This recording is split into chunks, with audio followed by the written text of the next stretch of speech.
ఇక్కడ నుంచి ఇది మొదలుకొని నీ జీవితాన్ని కట్టడానికి ప్రభు ఏం చేస్తున్నాడంటే ఒక ప్రణాళికను రచించుకుంటూ వెళుతున్నాడు. అది ఎలా రచించుకుంటూ వెళ్తున్నాడంటే అమూల్యమైన సజీవమైన రాయగు ప్రభు యొద్దకు వచ్చిన వారే అంటున్నాడు. ఇప్పుడు ఏం చేయాలి మనం? అమూల్యమైన సజీవమైన ఆ క్రీస్తు దగ్గరకు, ఆ రాయ దగ్గరకు, ఆ బండ దగ్గరకు వచ్చిన వారై, ఎవ్వరూ ఇవ్వలేని పరిశుద్ధత ఇచ్చే రాయి, ఆ రాయి దగ్గరకు మనం వస్తున్నాం. ఈ లోకంలో ఆ గొప్ప దేవుని దగ్గరికి మనం వస్తున్నాం.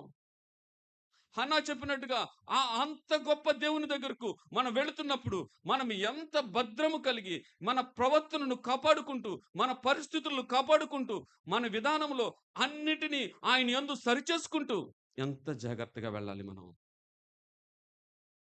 ఎంత జాగ్రత్తగా వెళ్ళాలి మనం? ఆలోచించాడు. ఎంత జాగ్రత్తగా వెళ్ళాలి? అక్కడితో విడిచిపెట్టలా. ప్రభు మనల్ని అక్కడితో విడిచిపెట్టలా. ఇంకొక కొంచెం ముందుకు తీసుకువెళ్ళాడు. ఎక్కడిదాకా అంటే 5వ వచనం. యేసుక్రీస్తు ద్వారా దేవునికి అనుకూలమగు ఆత్మ సంబంధమైన బలి అర్పించుటకు పరిశు పరిశుద్ధ యాజకులుగా ఉండునట్లు అంటున్నాడు. మొట్టమొదటిగా ఏమంటున్నాడు? ఇప్పుడు ఏమంటున్నాడు ఆయన? యేసుక్రీస్తు ద్వారా దేవునికి అనుకూలమగు ఆత్మ సంబంధమగు బలులు అర్పించుటకు పరిశుద్ధ యాజకులుగా ఉండుటకు. చూడండి. ఇప్పుడు మనల్ని ఎక్కడికి తీసుకెళ్తున్నాడంట ప్రభు? పరిశుద్ధమైన బలులు అర్పించటానికి తీసుకువెళ్తున్నాడు. పరిశుద్ధమైన బలులు అర్పించటానికి తీసుకువెళ్తున్నాడు. హెన్రీ మాథ్యూ ఏం చేశాడంటే పరిశుద్ధమైన బలులలో ఎన్ని అంశాలు చేర్చాడంటే కొన్ని అంశాలు చేర్చాడు. ఏమంటున్నాడంటే మాథ్యూ హెన్రీ అంటున్నారు, పరిశుద్ధమైన బలులలో నువ్వు చేర్చాల్సిన అంశాలు ఏంటో తెలుసా?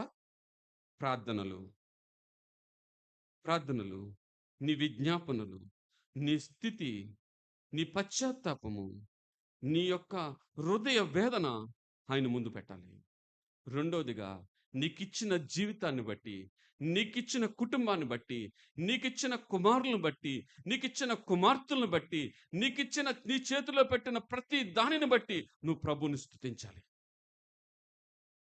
నువ్వు ప్రభువుని స్తుతించాలి. నీకెలాంటి కుటుంబాన్ని ప్రభువు నీ చేతిలో పెట్టాడు, దాన్ని వ్యర్థపరుచుకుంటున్నావేమో. హన్నా అలా చేయలేదు. తన కుమారుని తీసుకెళ్లి మందిరంలో విడిచిపెట్టింది. దాని మొదలుకొని బేర్షెబా వరకు ఒక్కడే ప్రవక్త. అలాంటి ప్రవక్తను కట్టింది. ఎలా కట్టగలిగింది? ఆత్మ సంబంధమైన బలి అర్పించి కన్నీరు కార్చింది. స్తుతించింది ప్రభుని. స్తుతించింది ప్రభుని. విధేయత చూపింది. నువ్వు నాకు ఈ సహాయం చేస్తే నేను నీకు ఈ సహాయం చేస్తా. నాకిచ్చింది నాది కాదు నీది అంది. నా కుమారుడు నావాడు కాడు నీవాడు అంది. చెప్పావా నువ్వెన్నడైనా నీ కుమారుడు గురించి, నీ కుమార్తె గురించి, ఈ కుమారుడు నావాడు కాడు నీవాడు అని గాలి కొదిలేసావా? ఆలోచించే.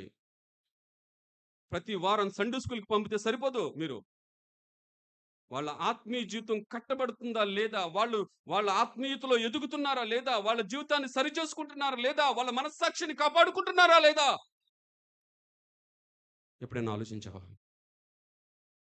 ఎప్పుడైనా ఆలోచించావా?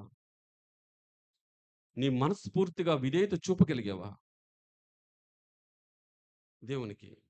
నీ మనసు పూర్తిగా నువ్వు విధేయత చూపగలిగావా అంటున్నాడు. ప్రేమను చూపించమంటున్నాడు. నీ ఆత్మ సంబంధమైన బలిలో ప్రేమను తీసుకురమ్మంటున్నాడు. ఏమంటున్నాడు? ప్రేమించు. నేను ప్రేమించిన వారిని కూడా ప్రేమించు. ప్రేమించు. ఏ వ్యక్తిని వ్యర్థుడని వదిలేకు. ఏ వ్యక్తిని పనికిరాని వాడని వదిలేకు అంటున్నాడు. హెన్రీ ఏమంటున్నాడంటే ఆఖరుగా పవిత్ర జీవితాన్ని అర్పించమంటున్నాడు. ఆత్మ సంబంధమైన బలిలో పవిత్రమైన జీవితాన్ని పెట్టమంటున్నాడు. పెడుతున్నామా మనం పవిత్రమైన జీవితాన్ని? ఆలోచించండి. పవిత్రమైన జీవితాన్ని పెడుతున్నామా?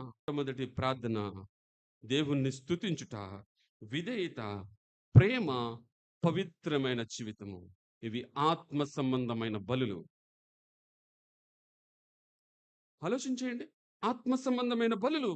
ఈ బలులేయి మన జీవితంలో అంటున్నాడు. అక్కడి నుంచి ఆయన విడిచిపెట్టలేదు.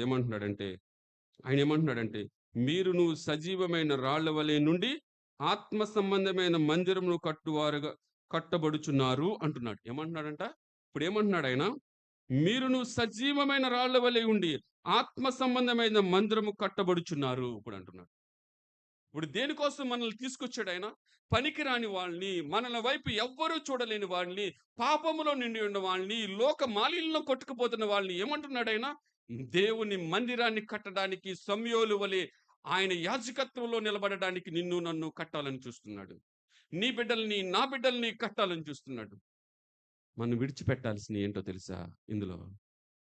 మనం విడిచిపెట్టాల్సి ఏంటో తెలుసా? ప్రభు ఏమంటున్నాడంటే, ప్రభు ఏమంటున్నాడు? సమస్తమైన దుష్టత్వమును, సమస్తమైన కపటమును, వేషధారణను, అసూయను, సమస్తమైన దూషణ మాటలను మాని కొత్తగా జన్మించిన శిశువును పోలిన వారే నిర్మలమైన వాక్యమును పాల వలన రక్షణ విషయంలో ఎదుగు నిమిత్తమును ఆ పాలను అపేక్షించుడి. ఎంత స్పష్టంగా చెప్తున్నాడు ప్రభు. మన హృదయాన్ని ఏ విధంగా సరి చేసుకోమంటున్నాడు? నువ్వు దుష్టత్వాన్ని విడిచిపెట్టు, కపటమును విడిచిపెట్టు, వేషధారను విడిచిపెట్టు, వేషధారను విడిచిపెట్టు. వేషధారణ గల మిషన్లు ఏ వ్యక్తిని రక్షించబడలేకపోయి, కానీ దేవుడు మనకు అవకాశం ఇస్తున్నాడు. ఆయన మందిరముగా, ఆయన రాయిగా కట్టబడడానికి, ఆయన సన్నిధిలో మనం నిలబడడానికి. మనం అంటున్నాడు ప్రభు. ఆఖరిగా ఒక్క మాట చూసుకుని ముగించుకుందాం. ప్రకటన గ్రంథము 3వ అధ్యాయము 3వ వచనం మనం చూస్తే, ప్రకటన గ్రంథం, నువ్వు ఎలాగ ఉపదేశము పొందితవో, ఎలాగ వింటువో జ్ఞాపకము చేసుకుని దాని గైకొనుచు మారుమనసు పొందుము. నువ్వు జాగరూకుడివై ఉండని ఎడలా నేను దొంగనే వచ్చుదును, నేను దొంగవలే వచ్చుదును. ఏ గడియలో నీ మీదకు వచ్చునో నీకు తెలియదు. ఏమంటున్నాడు? ఎంత స్పష్టంగా మాట్లాడుతున్నాడు. నువ్వు ఎలాగ ఉపదేశం పొందావో, ఎలాగ నీకు వాక్యము చెప్పబడిందో, ఎలాగ నీకు వివరించబడిందో, దానిని బట్టి నువ్వు మారు మనసు పొందు. దానిని బట్టి నువ్వు ఆ వాక్యాన్ని హత్తుకో.